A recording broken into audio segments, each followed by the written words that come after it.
Hey, folks. How is everybody?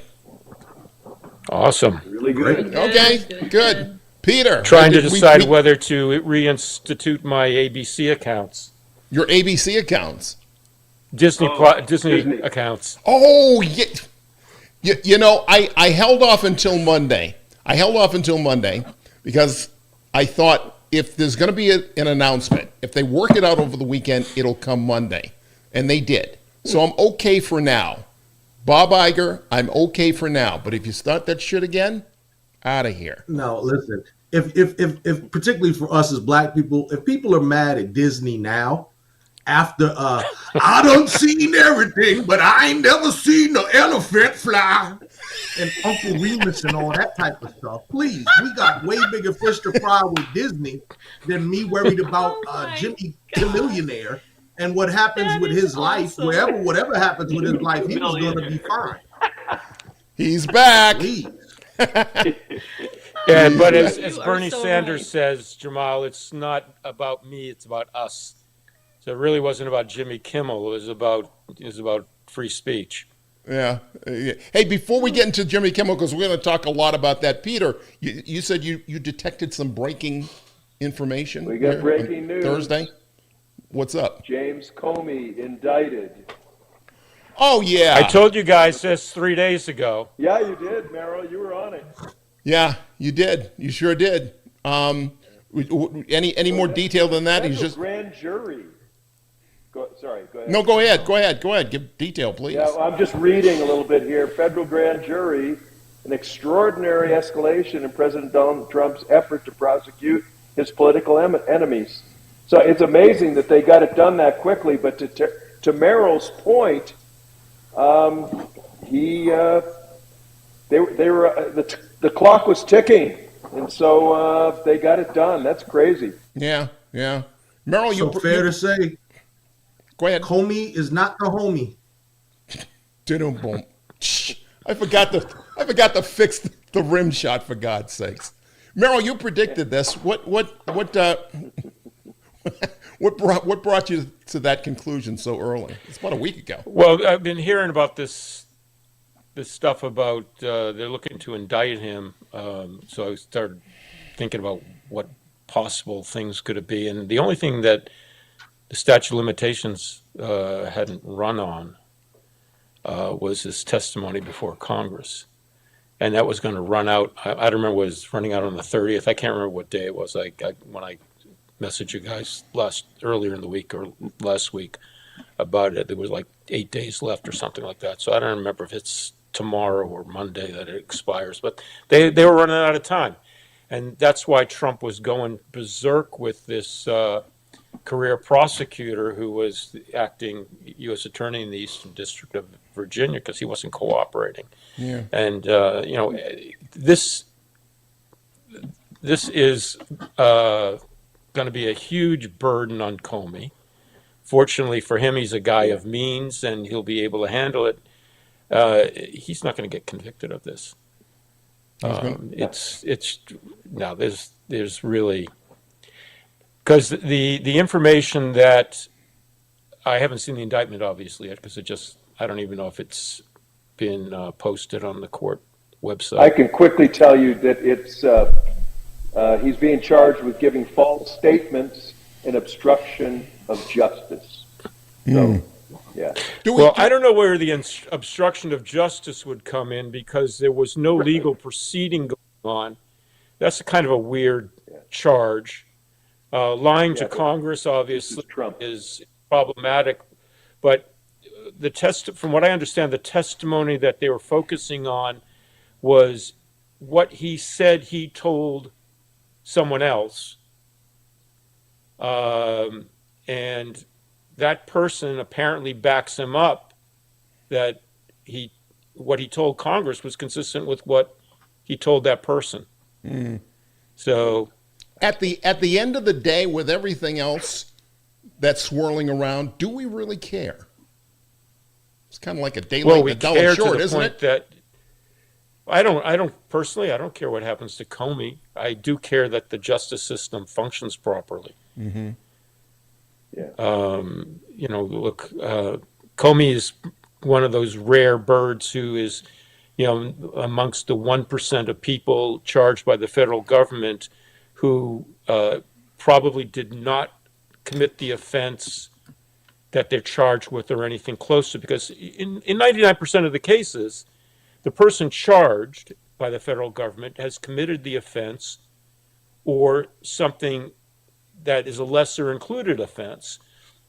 The federal government doesn't tend to make mistakes when they indict someone, unlike many state governments, state court systems. But and Comey's probably amongst that very small minority of people who's been charged with an offense he didn't commit. Sure.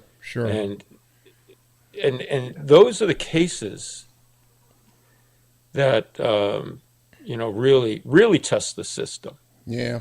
The other cases are to make sure that this 1% of the cases do not end up with convictions. So you're always putting the government to the test in every case as a criminal defense lawyer.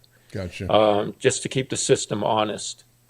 Comey has the resources to do that, unlike so many people who are charged or overcharged with offenses, particularly in state courts. Understood. But this week wasn't about Comey. It was all about a guy named Kimmel who returned to the airwaves on Tuesday after being unceremoniously taken off last week. Let me go around the room for a second. What did you think? What did you think of the return and his, particularly the monologue? Because I think that's what everybody was waiting for. Jamal? I didn't listen. You didn't see it? Absolutely less. You didn't see it? And I didn't watch it. I didn't watch it purposely. It's come on my YouTube several times. Right. I passed. I just don't care. Really? I just don't care. Really? Just like the like sports. I mean, thing. you do care about the First Amendment and the I suppose. Yeah, I'm not ready to lionize him yet. I mean, he's, at the end of the day, he's a hack comedian, like they all are. He doesn't represent the everyman or something to me. He's certainly not a revolutionary. Sure, but he does. But he does represent. Let's put it this way, and I get that. The personal, we don't like everybody. Not everything is for everybody, but he represents, and I think what he went through represents a position, represents a policy, represents a core value that is being American. Would you not agree? Well, okay, so let me tell you this. It's actually very funny. My mother and I had this conversation, and this was years ago. My mother was always amazed at how in America we are so disrespectful to our presidents, right? And this is, all the Reagan jokes and the George Bush jokes and, everything, Clinton, everybody gets it. Trump obviously is one of the first to, actually fire back and, have a wrath for that, from everything from the, the White House Correspondents' Dinner or whatever, which is usually, kind of a roasting event. And I think he didn't attend one year. We already know he has very thin skin, but he's the classic, mean kid that we went to school with who could dish it out, but can't take it. So Kimmel got that wrath. But I mean, for me, this is nothing new. And I'm old school. I liked guys like, Tom Snyder. I even liked, Carson. But again, none of these people were taken off the air and denied their First Amendment privileges by the government. Arsenio was not. Let's again understand what the First Amendment is. Arsenio Hall was taken off for an entirely different reason. He wasn't taken off by a government edict or a dog whistle from the president that filtered down to the chief of the FCC, which decided to threaten the local stations and therefore forced ABC and Disney to take him off. That is government interference. He experienced public pressure. Yeah, that part's not right. He experienced public pressure. Who experienced public pressure? Arsenio. Public pressure is not the same as government. No. Public pressure, which resulted in the same thing. Affiliates saying we will drop you, and him being let go by the major it corporate. is still not the government. The First Amendment protects all of us against government interference. Anything else is free game. Anything else is free game. Yeah. If Arsenio Yeah. If Arsenio got taken off because of public pressure, that's different. If Arsenio got taken off because the president who was in office at the time called up the FCC chairman and said, take that off the air, that's a violation of the First Amendment. So is that what happened? Because once again, because I don't That care, is exactly I'm not what that- happened. That is Okay, exactly so what from happened. That's what all I happened. understood is that several affiliates said that they didn't like it, and obviously the conservative affiliates. I'll tell you what. They I'll didn't tell you want to what. piss off the president. Say it They again, didn't want Andrew. to piss There you off go. the president.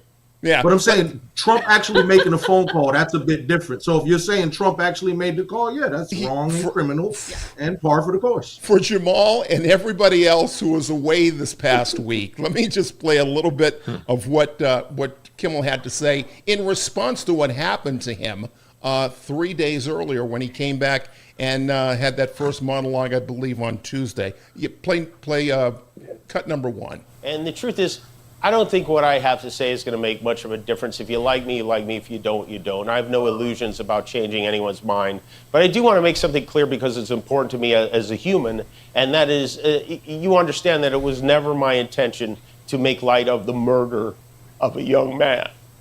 I don't think there's anything funny about it. I posted a message on Instagram on the day he was killed, sending love to his family and asking for compassion, and I meant it, and I still do.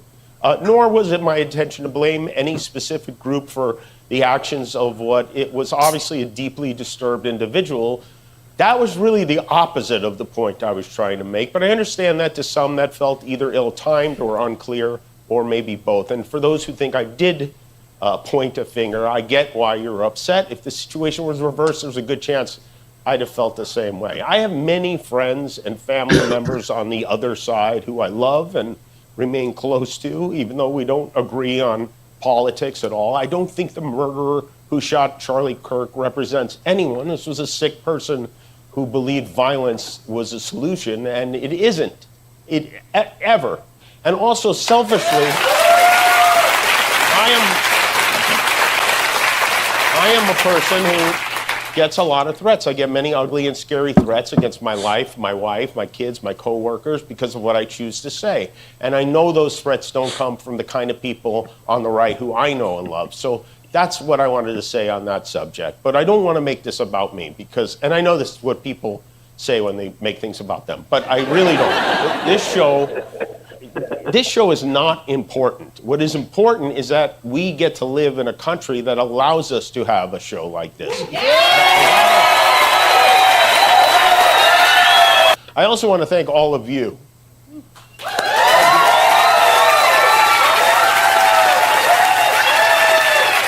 Thanks to who supported our show, cared enough to do something about it, to make your voices heard so that mine could be heard. I will never forget it. And maybe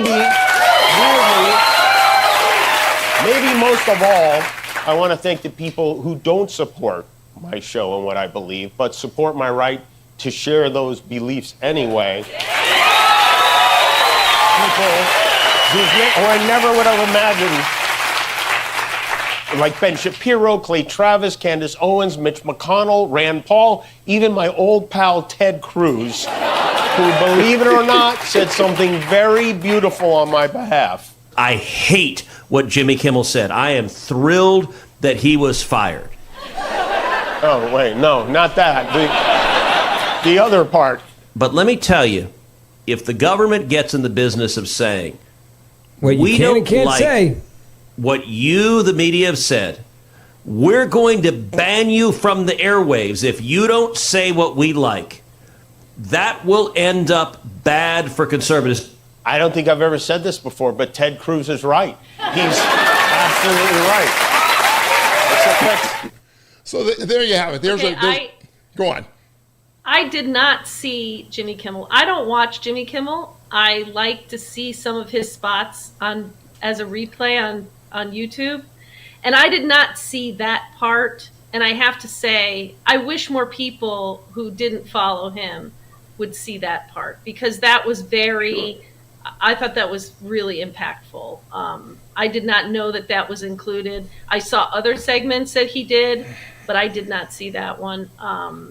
And I thought that was very good. Yeah, it runs about 22. It was very to the point. It was very to the point. We'll play a couple of other clips as well. It ran about 22 minutes in all. He had a lot to say. It wasn't always funny, but for those, and again, Jamal, I don't expect that everybody, I don't even really watch Kimmel on a regular basis unless I think that there's something I want to watch. When I do watch him, I find him relatively entertaining. But how this all happened, just to back up a little bit for the viewer, if the viewer did not see and know what was going on, he last week made a joke about, in the whole Charlie Kirk mess, that suggested that the GOP was trying to promote a narrative saying that progressives were responsible for this young man, and he might have been progressive himself, that shot Charlie Kirk. And he made a casual joke about it and then just moved on. They went crazy.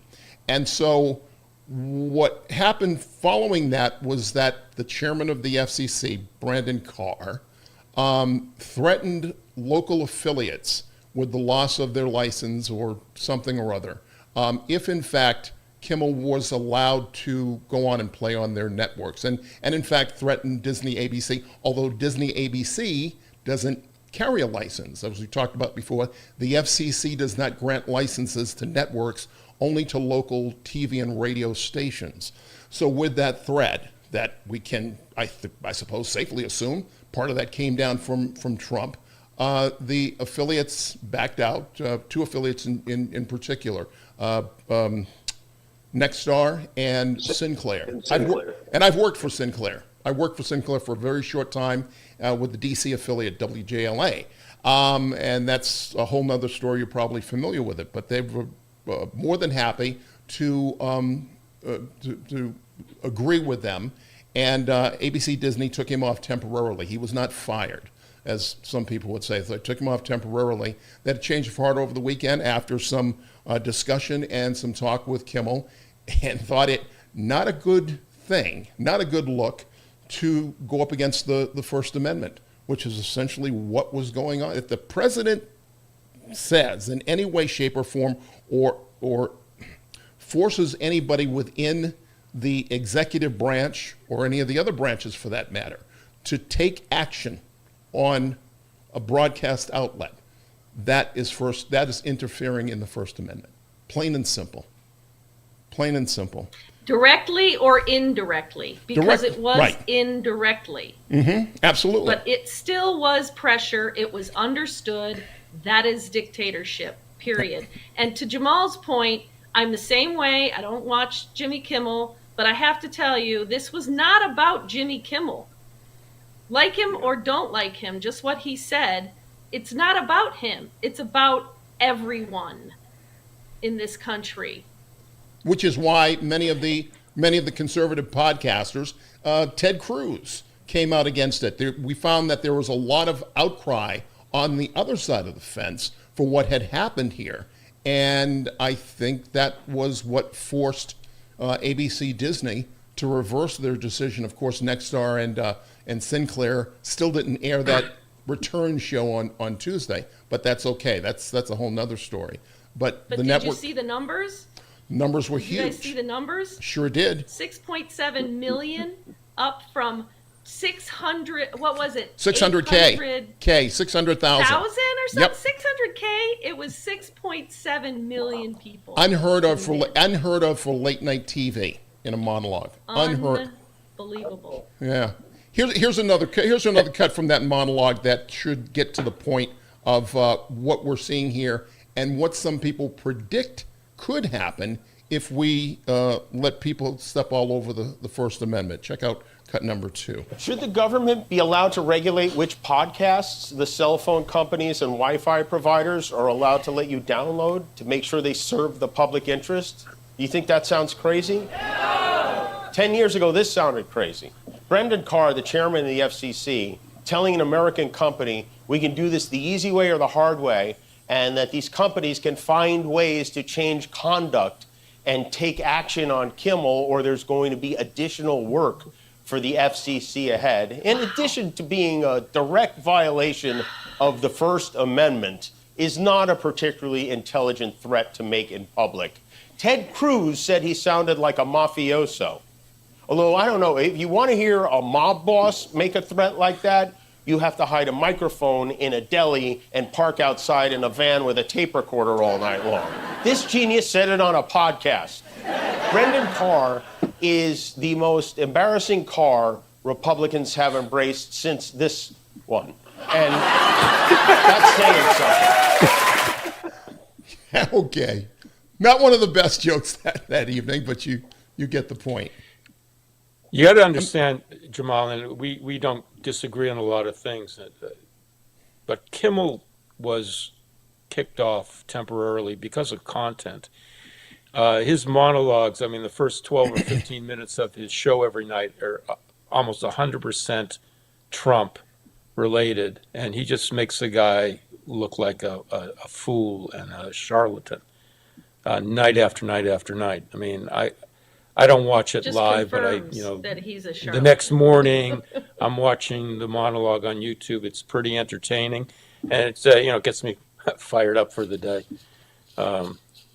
every day. So I'd recommend it. You might not change your view about his status as a comedian, but in terms of political theater, or standing up against Trump and showing his foolishness, he's like at the top of his game every night. Yeah. So, Yeah. So obviously Go you're ahead. the lawyer amongst us, right? So what do you think of this? Like, okay, so there have been certain people who have been taken off the air or ostracized or, you know what I mean, demonetized, canceled, if you will, because we don't like the things that they say. And we cheer that on. Is that because we're on the same side? And then like then if it happens to somebody on our side, so I was just thinking about this, like what's that guy's name? Alex Jones. So Alex Jones did all that conspiracy theory crap and said, those poor children who got shot up, their parents were all actors and all this madness that he was saying, and rightfully so. People took him off. Now, to your point, I do not know that the government or what have you, the FCC, what they had to, do with that. It sounds like obviously this guy here at the FCC clearly overstepped his bounds. But to me, I really don't see like the difference. So people talk smack on the left, people talk smack on the right. I think because we're all more prone with lefty ideas that we don't mind it so much when it's the left, if that makes sense. well, no one took Alex Jones off radio or podcast or whatever his outlets were, because of what he said and the vile things he said, and people opposed what he said. Ultimately, he ran into a problem because what he said was defamatory. So he faced the consequences of that in civil lawsuits, and it threw his company into bankruptcy. Somehow or other, he's still broadcasting somewhere. Yeah. He's never been tossed off the air. Right. So, and I don't, I think the reaction to Alex Jones from the left is this guy's a whack job. You shouldn't, there's no reason to listen to him. He's dangerous. But no one ever tried to take him off the air, as far as I know. Charlie Kirk said a lot of vile things too. Unfortunately, he was a victim of political violence, which most people don't support. But no one called for him to be banned from podcasts or whatever outlets he was using. No, but he was talking all over the country at universities. and here's the No one ever tried to stop him. Here's the great thing about the First Amendment. You can say any damn thing that you want in this country, with few exceptions. I think, and correct me, Merrill, if I go astray here.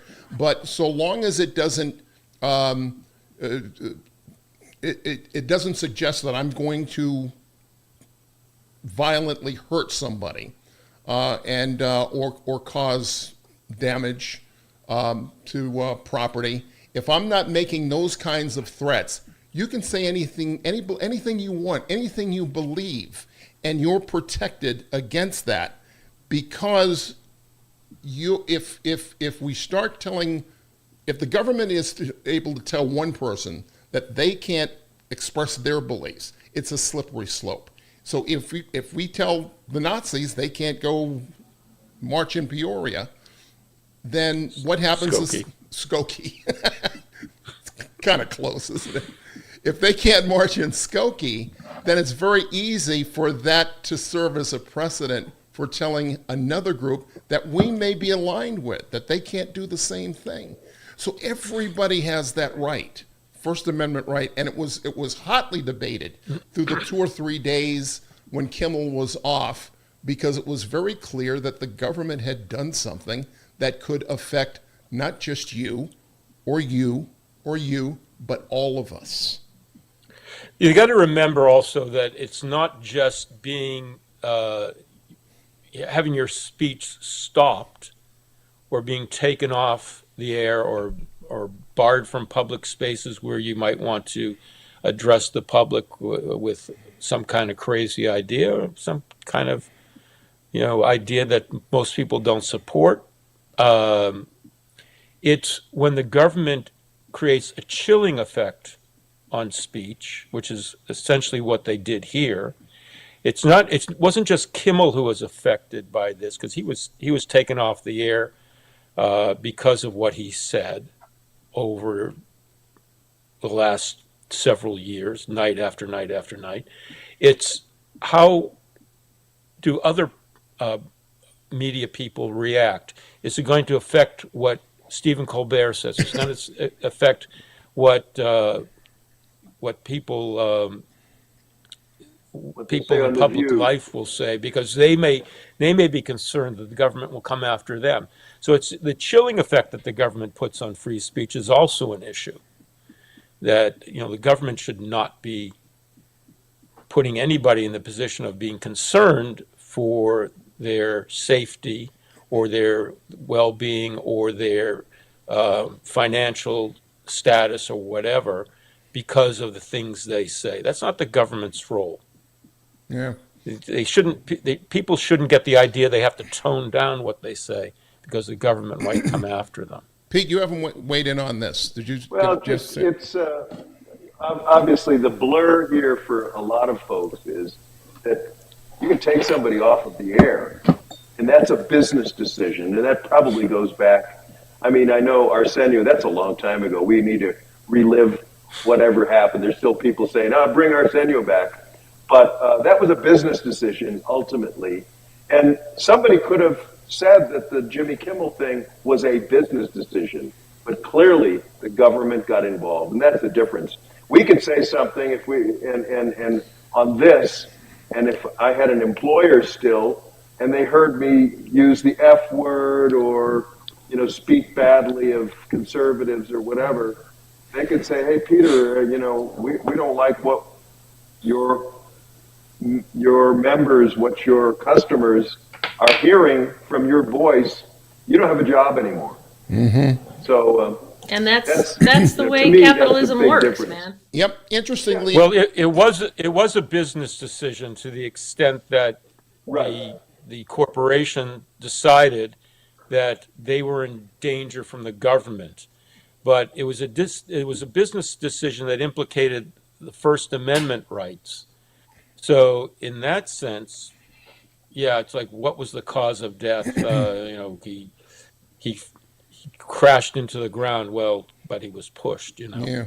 Interestingly enough, and some of you may remember this, Arsenio wasn't the only other late night host taken off. Way back in 1960, Jack Parr, you'll recall, the first Tonight Show host, got taken off the air for something similar. I can't recall off the top of my head if it was government interference, but NBC took him off, and there was a big hoodoo for about 2 weeks, and they finally came to an agreement. They brought him back, and Kimmel used the same opening right. So you heard it to the same opening phrase as Barr did. I thought he would do something different. And just As I was saying. Yeah, as I was saying, which was his first thing Or coming something out. to that effect. Yeah, something to that Now, effect. what about public figures who have been censured by the government and, their free speech has been taken away? Give me an example on that one. What public figures are you talking about? For instance, Dr. Khalid Muhammad. Okay, go on. You have to give Give more me specifics. Okay, Yeah, be specific. Tell me what happened. We would have to look it up. They did not like what he speaks about, even though it was not attached to any violence. But the words that he used, they found reprehensible, and he was censured by the United States Congress. I think it's like the only person that's happened to in modern times. And I know several other people, too, have been prohibited to travel and all sorts of things based off the speech that they say. Censoring is not necessarily, it's not necessarily violating your First Amendment rights. Censure says, we've just voted that you're a bad guy in Congress and don't ever do that again. It's really quite, or we'll censure you again. Censoring has didn't prevent him from doing anything. Right. Didn't prevent him from speaking the same way he spoke, leading to the censure. Yeah. He can keep, and he probably. That's just other people speak. expressing their opinion about his speech. That's Congress getting together and doing that is. Congress getting together and doing that and voicing their joint opinion is probably not the best work of Congress, but it doesn't violate his free speech rights. Censoring and censuring, two different things. And one is just right. But just a function after of that Congress. is done. Yeah, just a function of Congress.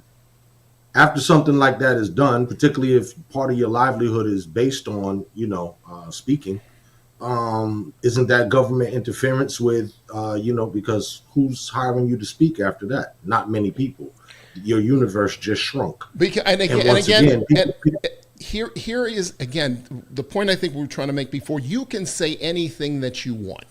However, there can sometimes be consequences based on what you're saying and who is maybe offended by it. So in other words, we've seen a lot of people in the past, it's been about 3 weeks now since Kirk was murdered. A whole lot of people got fired from their jobs or suspended because they put something on their social media or may have mentioned something to their coworkers and they left, it's a violation of my free speech. No, it's not. No, it is not. You said something that you knew was going to be unpopular in the workplace. I agree with you. I agree with what you said, but you're in the offices of your employer, and your employer does not like that. Your employer is not bound by First Amendment, the First Amendment rule. Only government is. No independent companies, no private companies are bound by that rule. They make their own rules, and if you say something that they deem offensive or hurtful to their business, you're out of there. But you should know that because you went to home. I think everybody agrees with that. But there's a lot of young people out there that don't get it. They don't understand that First Amendment rules do not extend to the workplace, to a private company, to a private entity. Do you think it only covers the government? You think it could be labeled offensive, like a guy like me, let's say, could get fired because I said I don't care? Depends on your workplace. Okay. Depends on. I'm saying in the most stringent of environments, would that be seen as offensive when you're just saying I'm indifferent, I don't care? Working for whom? You were working for the government. Yeah, at one point, but then I'm talking about in any job. You know what I mean? In any job, and in any job. I'm talking about if it's corporate or whatever. Let me give you an example. Maybe in a newsroom, no, because nobody really doesn't care whether you care or not. However, if you're the attending physician in a major hospital and somebody says, we got a lot of people sick in here, and you went, I don't care, then yeah, maybe you get released. You see what I'm saying? With the time we have left, I wanted to talk about the budget bill because that's coming up the end of this month in just a couple of days. The Democrats are holding back, demanding that some changes be made to health care in terms of the money that's supposed to be out there. Are they going down the right route, or should they, I mean, essentially, should they let the government shut down and try and blame it on the GOP, or should they play ball? I don't believe they're going to get what they want, whether the government shuts down or not. They don't have the power right now. Right. And Right. if the government shuts down, they're just going to go through a lot of pain while it's shut down, and still they don't have the votes to get what they want. I think the idea is that I think what they're trying to do is they're trying to, if the government shuts down, they hang it around the GOP's neck. I mean, Trump was supposed to meet with Democratic leaders 2 days ago, and it was on the books, and then he canceled it. Well, hey, dog, what, you don't want to get this budget bill across the finish line or what? If it doesn't, that's your fault. So, I mean, they're creating this narrative. And they can, frankly, they can shut it down with a filibuster or not participate And then you know what in the Trump voting. can do? Trump can go on sit behind his desk in his press conference with all the press that he's gathered now around him and spin it, and all of his people will believe whatever he says. That's the gamble. That is the gamble that I think they're working with. But They'll believe that it's the Democrats' fault for the shutdown. So what else? Here's the other part of that argument. We've been asking for them to fight with what they have. They don't have a lot, as Merrill pointed out. They don't have the votes. We know that. But what do? We just stand here and twiddle our thumbs, or do we try and fight where we can? You know, I mean, By yeah, sure, he has inflicting more pain. So here's an example. pain of something motivates. that's just Pain happened. motivates, Merrill.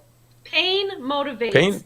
And if we don't feel pain in some way, shape, or form, if they continue to try and rescue the government or rescue the American people with whatever they have, I don't know. I just don't think the American people are ever going to wholly understand how fucked up this administration is.